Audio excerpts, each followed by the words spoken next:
अतनी महंगी साड़ी के टोला मोहल्ला में खरीदी पाई भला।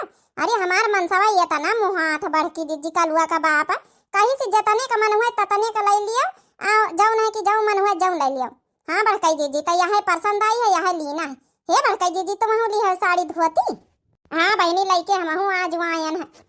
ये बड़कई जीजी तो हम को तो दिखाई दिया अपन साड़ी धोती। चलो बहनी बैठो अच्छा हम लइके आए थे पन्नीवा मधारी। चिड़ी गई वही है मोटका तनी नी की हमारी साड़ी धोती देख के कहाँ का। हाँ बहनी देवरानी जेठानी में यहाँ हुआ था बहुत जल्दी जलन की भावना हुआ था।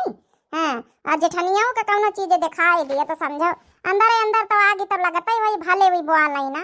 अब बहनी कहाँ करी हमारे मनसा मुहाता ही इतना है इतनी नी की साड़ी लेके आवा है। हमारी दोनों जेठानी के पास इतनी नी की साड़ी ना अब आई हुई। हले बच्ची छोटका यही पन्नीवा में है देख लिया। देखे तो बड़की जीजी कौन साड़ी मंगाई नहीं मंगाया नहीं बच्चे हम खुद ही गए है मार्केट आज बड़काऊ के साथ।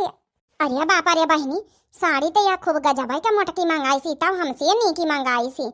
अब काव कारी कह के दुकान से मंगाई सी हुई हमका तो यही साड़ी चाहिए सेम टू सेम। ये तो साड़ी में यहाँ सन्ना गजाड़े हैं ऐसा हीरा मोती लटके हमारी साड़ी में तना नहीं ना का वो छोटका नहीं पसंद आई का। हाँ बड़काई जीजी ठीक है ठाक है। अब हमारी साड़ी से महंगी तो तुम्हारी साड़ी ना हुई वैसे पूछे का तो ना चाहिए दाम पता नहीं क्या है तुम्हारी। वैसे छोटका दाम वाम नहीं देखे जाती बस साड़ी पसंद आवे का चाहिए। अरे बड़काई जीजी काहे नहीं देखे जाती आजकल दाम